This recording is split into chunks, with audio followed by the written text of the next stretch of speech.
요즘 토트넘 팬들이 좀 스타일리시한 공격적인 축구에 대한 복원, 그러니까 포체티노 감독 시절에 그런 걸 많이 요구하고 있었는데 그런 게 너무나 딱 맞는다. 그러면서 이 사미 옥벨이 썼던 기사는 이렇게 표현했더라고요. 그래서 슬롯이 어떤 사람이냐면 이러면서 리버풀의 클럽 감독만큼의 압박 능력을 가졌으며 맨시티의 과르디올라 감독만큼의 공격적인 축구를 지향하며 그다음에 무리뉴 감독이 강조하는 수비수들에게 헌신적인 움직임도 요구하는 공격과 수비 밸런스가 아주 좋은 감독이다. 자, 지금 토트넘이 아르네 슬롯 감독을 데려올 것이다 이런 얘기가 계속 나오고 있는데 로마노 기자 보도에 따르면 페노르트와 슬롯 간의 협상이 이제 곧 진행이 돼서 슬롯의 퇴장 조건을 지금 논의할 예정이다. 이렇게 말했고요. 스카이 스포츠도 토트넘이 슬롯 감독을 새 사령탑으로 선임할 준비를 마쳤다. 이렇게 전했습니다. 거의 이제 임박한 거라고 봐야 될까요? 그쵸? 이제 이 페노르트와 이 슬롯 감독의 에이전트가 이번 주 내로 만나기로 했다. 네네네. 라는 기사가 계속 나오고 있고 여기에 더해서 이제 그 페노르트에 그 슬롯 감독이 좋아하는 선수가 있거든요. 미드필더 라인에 콕추 그리고 퀘키추 막 이렇게 불리는 이름이 이제 아직 이제 확정이 안 됐어요. 우리나라에서는. 네네. 그 선수를 같이 패키지로.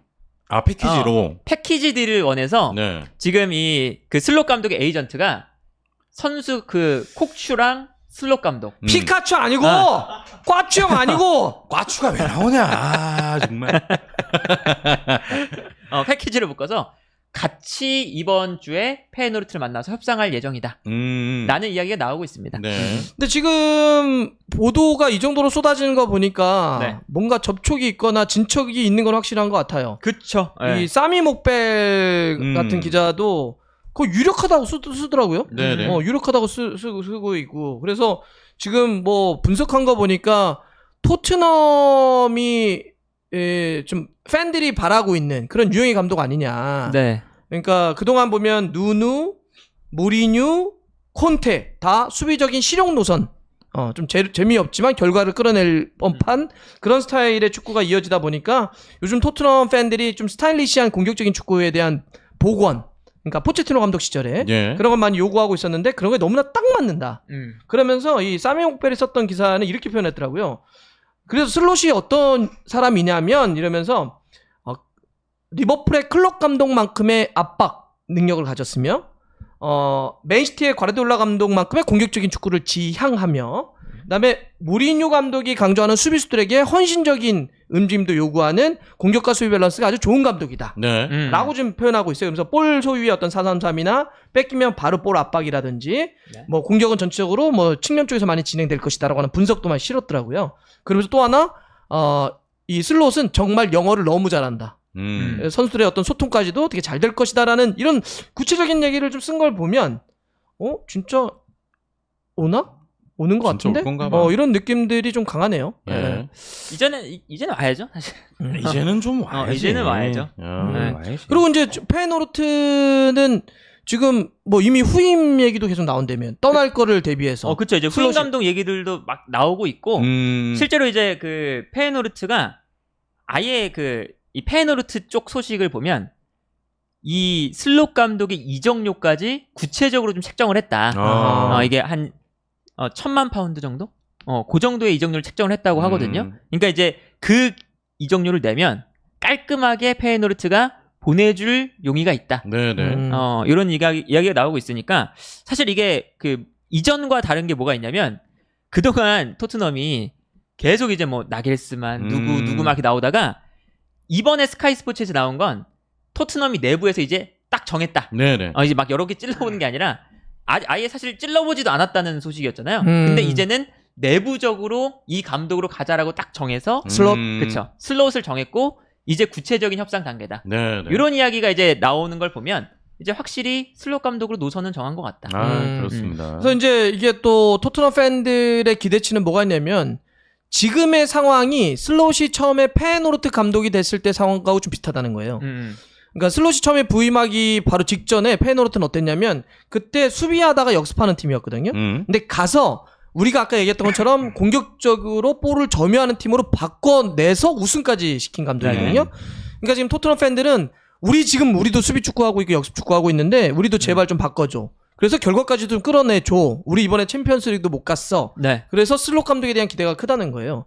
근데 만약에 이렇게 지금 우리가 얘기하는 것처럼 슬롯 감독이 유력하다라고 한다면 그러면 이제 우리 또 궁금하면 이런 거잖아요. 손흥민 선수는 어떻게 될까? 전술적으로 활용이 잘 될 것이냐. 네. 일단 지금 아까도 했던 것처럼 팀이 공격적으로 더 싸울 것이며 네. 볼을 더 오래 소유할 것이며 라인을 더 끌어올릴 거고 공격은 사이드를 좀 더 많이 활용을 한다라고 하는 걸 놓고 보면 손흥민 선수에게 나쁠 건 없을 것 같은데 어때요?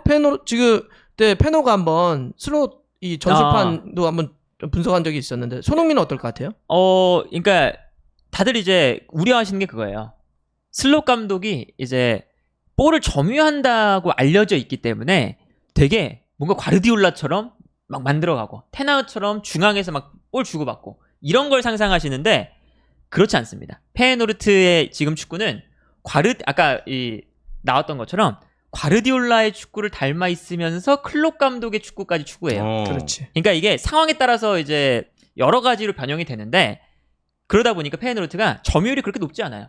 그리고 오히려 후방에서보다 앞쪽에서의 볼을 소유를 많이 하는 팀입니다. 그렇다는 건 계속 찔러주거든요. 조금 더 직선적이에요. 네. 그렇다는 건 손흥민의 공간 침투나 이 빠른 발을 활용한 축구가 분명히 가능하다. 그래서 그러한 측면에서 보면 사실은 우리가 손흥민 선수가 토트넘을 떠난다면 어디가 어울릴까 막 할 때 리버풀에 좀 어울릴 것 같다 막 이런 얘기 많이 했잖아요. 네네. 왜냐하면 마네와 살라가 직선적인 움직임을 가져가면서 그렇지. 너무 잘했기 때문에 그런 축구를 추구하는 게 또 슬롯 감독입니다. 이제 그렇게 잘 맞겠네. 생각하면 잘 맞을 가능성이 충분히 있어요. 사람들이 여기 보다가 네. 모르겠고요. 떠났으면 좋겠어요. 다들. 알겠습니다. 이제 뭐 임박한 것 같습니다. 곧 네. 토트넘 감독이 또 임명이 되기를 좀 지켜보고요. 근데 너무 엄청난 기대는 금물이다. 슬롯에 대한 네. 왜냐면 그러니까 적당히 해야 된다. 왜냐면 이렇게 끄니까 너무 기대가 돼. 그러니까 왜냐면 이제 우리가 약간 외모도 비슷하고 테나우 같이 그런 걸 기대하고 있을 수도 있거든요. 테나우랑 이 보여준 것만 따지면 테나우가 훨씬 위에요. 그래요? 이 슬롯 감독은 이 테나우 감독이 보여주기 직전 요 단계까지 보여준 사람입니다. 네. 테나우가 막 챔피언스리그 4강 보내고 막 이럴 때 그 직전까지 보여줬다고 보시면 되거든요. 그러니까 이게 슬롯 감독은 아직 빅리그에 와서 어떻게 할지가 아직 좀 안 그려지는 그런 지금 상황인 거죠. 근데 많은 분들이 이제 기대를 하시거든. 근데 슬롯 하니까. 물론 유망한 감독이에요. 예. 하지만 이 감독이 막 엄청난 해결책이 돼서 막 리그 막 우승, 이끌고 막 리그 리그 우승 할것 막 같은데? 하고 막 아니야, 그런 그렇게는 것까지 안 돼? 조금 더 지켜봐야 된다. 네네. 이제 비슷하다고 하니까 누구냐 그러는데 이렇게만 얘기할게요. 어떤 뭐 신체를 딱 특징하기보다는 이런 거죠. 펩, 스팔레티, 테나우. 네. 그 결입니다. 자, 일단 외모는 합격이라고. 네. 자, 좋습니다. 자, 이제 띵장. 슬롯 감독 이야기 여기까지 해보고요.